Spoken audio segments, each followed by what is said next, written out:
Okay, here we are. I get to come on here and be positive about the Rays because the Rays had a positive road trip.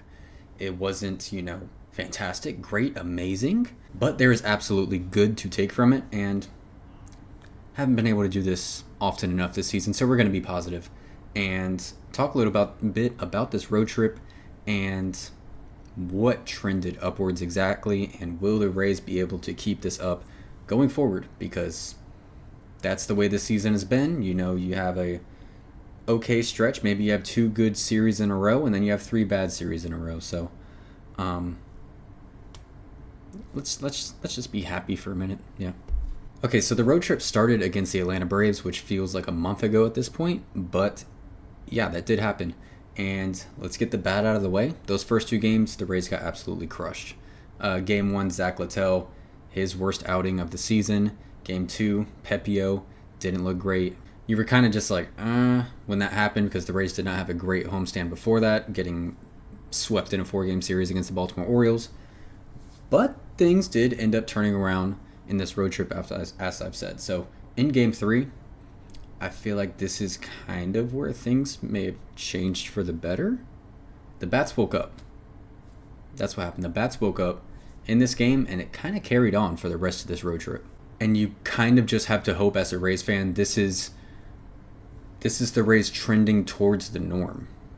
So start of the season, Yandy, Randy, Jose Siri, all of these guys who were big contributors last season having terrible starts. And now they're starting to heat up. I mean, Yandy's been getting closer and closer to that 300 mark for a while now. Jose Siri, I'd say over the last couple of weeks, has really turned it on offensively and defensively. And Randy, has slowly been getting back into the groove of things. So we all know those three players, at least, are not as bad as they showed at the start of the season. So I feel like it makes sense to believe that this is trending towards the norm. When those three bats are on it, this lineup is usually on it. And then when you get to throw in a Josh Lowe, looking healthy, doing Josh Lowe things, hitting home runs, I mean, this is what you expected from this lineup at the start of the season. Paredes, obviously, being the most consistent player so far this season, this lineup has pieces. So I'm going to believe, and I think you really should, that this is trending towards the norm. The start of the season Rays, they were not that bad. They really were not. I mean, they played that bad, but they are not that bad. You following? So that's the Brave series. You lose 2 out of 3, but you have that good third game. Jose Siri has a nice third game. You move over to the Minnesota Twins, where this series, by the way, insane, wild, ridiculous series. And the Bats carried over. The Rays lose game 1, but they put up 6 runs. They win game 2 in a close one. Shout out to Taj Bradley. 6 innings pitched, only 2 earned runs. And then game 3, 7 runs put up. So, Bats very much carried over in that series. And speaking on the wildness of that series, game 1, the Twins walked it off in the 9th. Game 2, the Rays won in the 10th on a throwing error. And then game 3, I wasn't even able to watch game 3 because it was a day game and I was at work. But I was still somehow stressed just refreshing the score and updating my phone. Close game throughout. And then when the Rays went up 6-2, I believe it was, in the 9th inning, I stopped refreshing it. I was like, we're good. They'll put in Fairbanks and, everything's going to be all right. So I didn't refresh my phone after that. And then I get an update much later than I expected, saying that the Rays won in the 10th inning 7-6. I was like, what happened? What happened? Turns out I missed a lot. Davinsky, ouch. Fairbanks gave up a home run. Jose Siri, my goodness. Poor Richie Palacios. Richie Palacios was just like, you got it.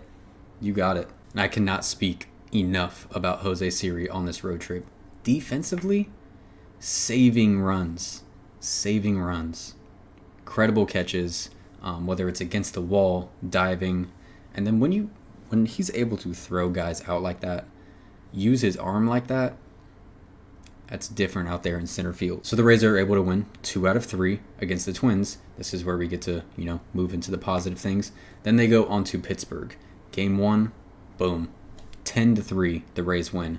Bats carrying over to the next series. 10 runs. Whew.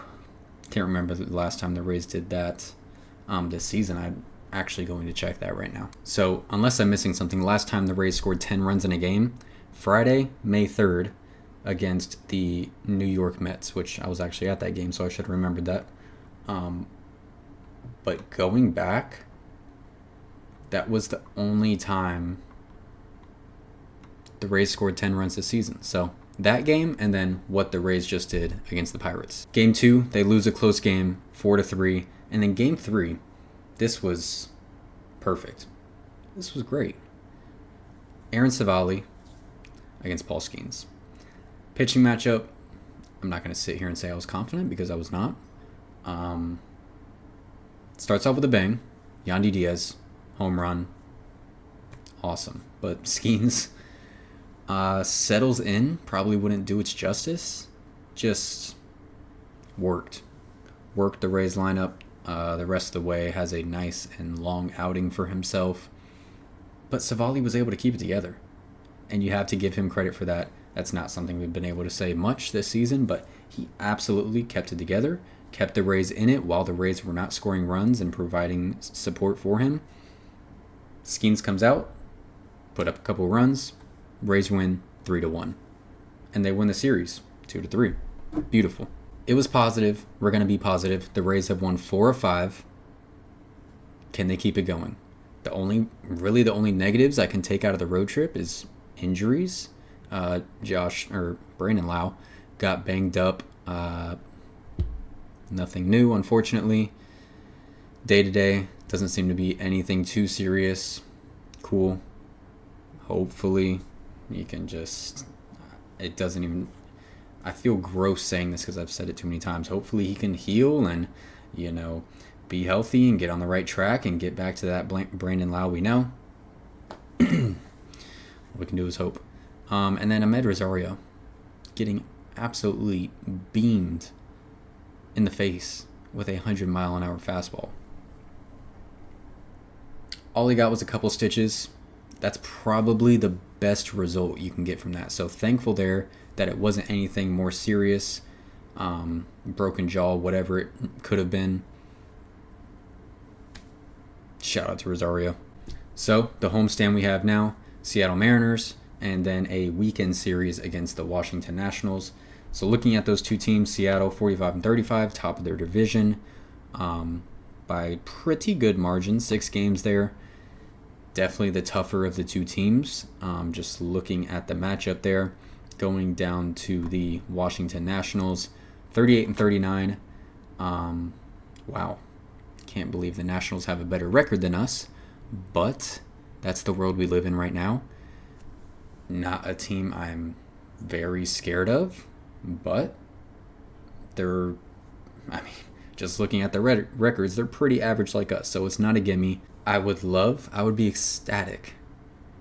My mood about the Rays might completely change this season if they can win both of these series, because that would be 4 series wins in a row.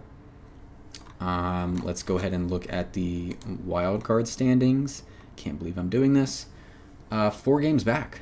It's not completely out of the question with how many games are left in the season. Obviously, if you asked me a couple weeks ago with how they were playing in that slump, 4-game series sweep against the Orioles, I was kind of just down.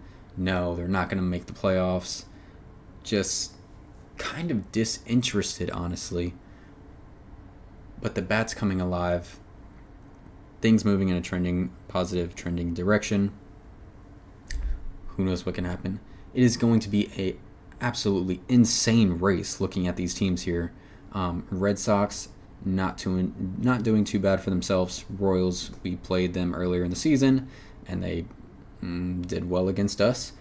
Astros not having the start they would like to, but they're right there in the thick of things. They could probably turn it on at any point here. And then the defending champs are right behind us. So the competition is very much alive and very strong looking at Red Sox, Royals, Astros, Rangers. Anyways, that's going to be it for me. Just a quick video talking about this road trip and looking ahead a little bit into this homestand. Copa America's on, and Game 7, the best 2 words in sports, are about to start, and we might see our rival Florida Panthers have the biggest collapse in NHL history. So, time to end this, edit it, post it. Got a good night ahead of us. Thank you guys so much. Have a blessed one. Go Rays, baby.